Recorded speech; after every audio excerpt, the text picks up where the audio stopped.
Assalamualaikum warahmatullahi wabarakatuh. Salam sejahtera bagi kita semua.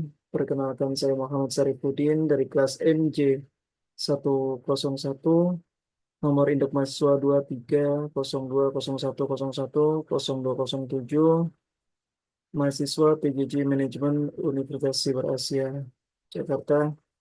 Perkenalkan, pada kesempatan kali ini saya akan membawakan presentasi mengenai analisis kebijakan penghapusan piutang macet bagi usaha mikro, kecil, dan menengah. Video ini saya buat untuk memenuhi ujian akhir semester, semester ganjil tahun 2024-2025. Mata kuliah Ekonomi Mikro dengan dosen mengampu Bapak Joko Suharyanto SE MM CPOD. Baik, kita akan memahami bagaimana penghapusan kredit macet bagi UMKM ini bisa berdampak pada ekonomi mikro, terutama di eh, Indonesia dan eh, terutama bagi pelaku industri usaha kecil eh, dan menengah. Sebagai dasar dari peraturan ini yaitu PP nomor 47 tahun 2024 tentang penghapusan piutang macet bagi UMKM yang pada tahun 2024 itu telah ditandatangani oleh Presiden Prabowo Subianto.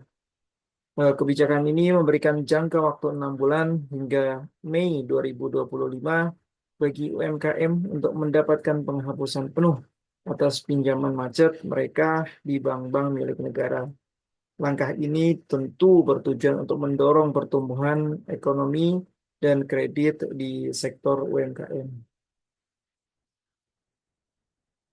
Em, kita tentu melihat ya, setiap kebijakan tentu ada syarat, ada kriteria tertentu yang mana ini juga berlaku bagi penghapusan kredit macet bagi UMKM.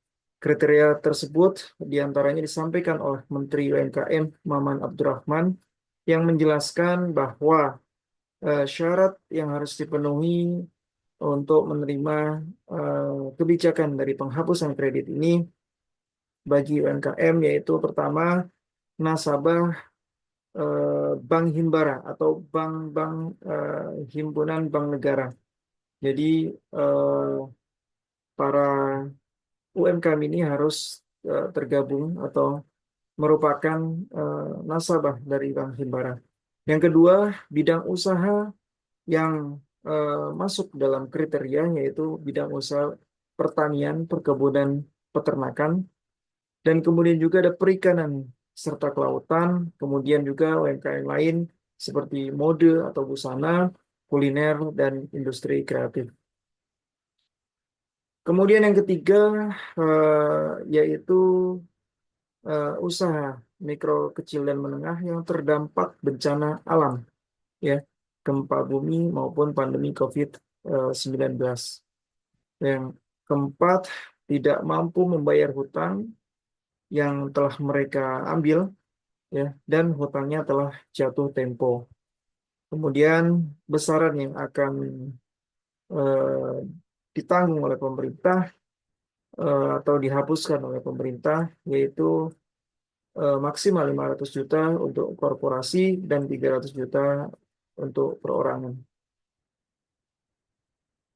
Em, kita akan melihat dampak dari kebijakan eh, penghapusan kredit macet untuk UMKM ini. Kita akan menganalisis beberapa dampaknya ya. Eh, dampak dari eh, kebijakan penghapusan piutang macet bagi UMKM memiliki implikasi yang besar dalam ekonomi mikro, ya, terutama dalam hal perilaku konsumen, produsen, dan intervensi pemerintah di dalam pasar. Kita akan membahasnya dari sisi permintaan dan penawaran, kemudian efisiensi pasar dan intervensi dari pemerintah. Kita masuk dalam konteks permintaan dan penawaran. Dalam hal permintaan atau demand, dengan adanya kebijakan tersebut, Diharapkan UMKM memiliki ruang finansial yang lebih luas untuk menurunkan harga atau meningkatkan kualitas produk sehingga dapat meningkatkan permintaan barang maupun jasa. Kemudian dari segi penawaran atau supply, UMKM yang mendapatkan penghapusan piutang dapat meningkatkan investasi dalam bahan baku, teknologi, dan tenaga kerja, sehingga dapat mendorong pertumbuhan pasokan. Kita lihat dari efisiensi pasar dan tentunya intervensi pemerintah ya. Dalam ekonomi mikro, intervensi pemerintah seperti kebijakan penghapusan piutang bagi UMKM ini mempunyai tujuan untuk mengoreksi ketidaksempurnaan pasar. Jadi terutama akses terhadap kredit bagi UMKM. Ya, efisiensi alokatif ya, ini kita lihat sumber daya keuangan UMKM setelah mendapatkan suntikan atau em, berlakunya kebijakan dari pemerintah ini eh, yang tadinya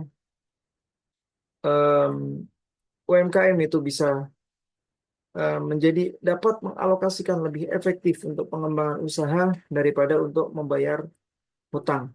Ya. Kemudian efisiensi produktif UMKM yang kesulitan membayar hutang bisa menginvestasikan kembali modalnya untuk meningkatkan efisiensi produksi.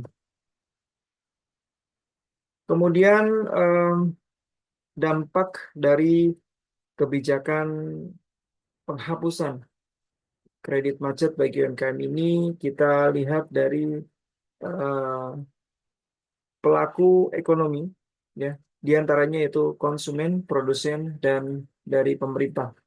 Kita lihat dari sisi konsumen.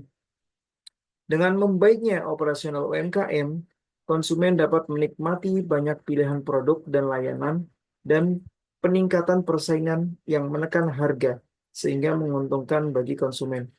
Ya ini tentunya dengan membaiknya sisi operasional dari UMKM, tentunya UMKM ini akan eh, meningkatkan produktivitas mereka dan layanan mereka sehingga persaingan akan menjadi lebih bagus dan konsumen dapat melihat atau dapat memilih ya eh, produsen-produsen UMKM mana yang kiranya memberikan pelayanan dan produk yang bagus sehingga konsumen sangat diuntungkan. Yang kedua dilihat dari sisi produsen itu memberikan kesempatan bagi UMKM untuk memulai kembali usaha mereka tanpa beban finansial yang berat. Dari akses kredit baru juga dapat meningkatkan ekspansi usaha dan peningkatan kapasitas produksi. Ini tentunya bagi produsen UMKM ya, mereka sudah tidak perlu lagi memikirkan beban finansial seperti kredit yang mereka harus keluarkan uangnya untuk dialokasikan ke kredit-kredit. Jadi mereka bisa alokasikan lebih banyak untuk meningkatkan produksi. Dari sisi pemerintah juga dapat meningkatkan pertumbuhan ekonomi melalui revitalisasi sektor UMKM. Selain dampak-dampak yang baik tadi, juga ada beberapa dampak negatif sebenarnya. Semua kebijakan akan berdampak eh, baik maupun berdampak positif. Itu tentunya eh, kita sebagai eh, pemangku kebijakan tentunya akan menimbang-nimbang dampak negatif dan dampak positifnya. Jadi di sini dampak negatif dari kebijakan yang disampaikan di depan tadi, yaitu dari sisi konsumen, kebijakan ini dapat menyebabkan inflasi karena peningkatan permintaan terhadap barang dan jasa, dan juga daya beli masyarakat yang dapat terdampak. Karena kondisinya sudah bagus, maka produsen-produsen ini tidak memikirkan lagi beban utang mereka, maka mereka bisa memberikan pelayanan yang bagus buat konsumen sehingga banyak persaingan harga di situ sehingga konsumen bisa memilih harga yang lebih baik dan ini bisa terjadi inflasi karena peningkatan dari konsumen itu akan tinggi. Kemudian dari segi produsen, berpotensi moral hazard jika pelaku usaha menganggap bahwa kebijakan ini akan terus diulang di masa depan. Jadi mereka para pengusaha UMKM ini akan melihat sebagai eh, kebijakan yang nanti juga akan dilakukan lagi, maka mereka eh, kurang antisipasi dalam eh, meminjam atau melakukan kredit usaha di bank-bank pemerintah. Kemudian resiko dari pemerintah yaitu resiko keuangan bagi bank negara karena kehilangan pendapatan dari piutang yang telah dihapuskan. Ada beberapa tantangan dalam kebijakan penghapusan kredit macet bagi UMKM. Yang pertama, verifikasi dan validasi data penerima manfaat. Ya, ini susah biasanya dilakukan karena kadang-kadang data penerima manfaat itu kurang akurat. Kemudian koordinasi antar lembaga terkait agar implementasi berjalan dengan baik dan tidak tumpang tindih. Kemudian pengawasan yang ketat untuk mencegah penyalahgunaan kebijakan. Biasanya kebijakan-kebijakan yang dikeluarkan oleh pemerintah ada saja oknum-oknum yang biasanya memanfaatkan kebijakan tersebut untuk mendulang kekayaan bagi diri mereka sendiri atau dikorupsi. Kemudian solusi dan saran yang bisa eh, kita berikan ya yaitu meningkatkan pengawasan kredit. Jadi bank-bank perlu selektif dalam menyalurkan kredit agar tidak terjadi piutang macet lagi di masa yang akan datang. Gitu. Kemudian penerapan kredit scoring berbasis AI untuk menilai risiko kredit UMKM. Yang kedua, menerapkan kebijakan insentif produktif. Ini selain penghapusan utang, pemerintah diharapkan dapat memberikan insentif bagi UMKM yang berhasil meningkatkan omset dan menciptakan lapangan kerja, di antaranya seperti keringanan pajak dan lain sebagainya. Kemudian menjaga stabilitas ekonomi nasional, ya. Ini memastikan bahwa penghapusan piutang tidak menyebabkan lonjakan inflasi. Dan pemerintah perlu juga memantau dampak terhadap anggaran negara dan keberlanjutan kebijakan fiskal. Kemudian kesimpulan yang dapat kita ambil dari kebijakan tersebut, tentunya kebijakan penghapusan utang bagi UMKM ini merupakan langkah yang bagus, ya, langkah yang baik dari pemerintah dalam mendorong pemulihan ekonomi, terutama pasca pandemi COVID-19 dan juga meningkatkan daya saing. Dari perspektif ekonomi mikro, kebijakan ini dapat memperbaiki efisiensi pasar dan mendorong pertumbuhan sektor real. Namun, pemerintah juga perlu memastikan kebijakan ini tidak memicu ketergantungan dari UMKM pada bantuan negara dan tetap menjaga kestabilan fiskal. Demikian, terima kasih atas perhatiannya. Mohon maaf atas segala kekurangannya.